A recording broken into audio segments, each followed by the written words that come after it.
ধরনের মিসগাইডের কারণে নানা প্রশ্ন আমাকে শুরু করলো। আমার আইনস্টাইন তখন আমার বইটা পড়া হয়েছে, থিওরি অফ রিলেটিভিটি। আমার স্টিফেন হকিংস পড়া, আমি পুরোপুরি একজন এথিস্ট হয়ে গেলাম। এবং আমার সাথে একটা সৃষ্টিকর্তার একটা যুদ্ধের মতো হলো যে আমি তোমাকে তুমি এটুকু ইচ্ছা করলে তুমি আমাকে সৃষ্টি করতে পারো না। I was total out of religion. ভুলতে থাকলাম সেই সত্যটাকে। আর যত অ্যান্টি ইসলাম, অ্যান্টি ধর্মর বিষয় নিয়ে আমি লেখালেখিগুলোর মধ্যে ছিলাম। আমাদের কোনো এক অধ্যাপক বলেছিলেন আস্তিক আর নাস্তিকের মধ্যে পার্থক্য কি। তখন সেই অধ্যাপক বলেছিল পার্থক্য একই। পৃথিবীতে যদি 200টা ধর্ম থাকে ধরেন, তাহলে 99টা বাদ দিয়ে আপনি ইসলাম গ্রহণ করবেন। আর যে নাস্তিক সে 200টা বাদ দিছে, আর যে ধার্মিক সে 199টা বাদ দিছে। পার্থক্য তো একই।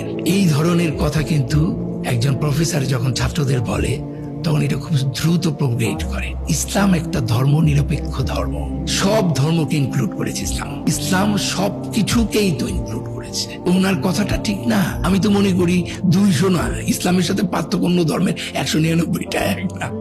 বুঝতে পারলাম এরকম মিসলিডিং কনসেপ্ট। যেমন স্টিফেন হকিংস এর বইতে what was God doing before building the universe, একজনকে আরেকজনকে প্রশ্ন করছে। আরেকজন বলছে I think he was making the hell for those who ask this question. তাহলে এই প্রশ্নটা আমার মধ্যে এসে গেল, what was God doing before building the universe?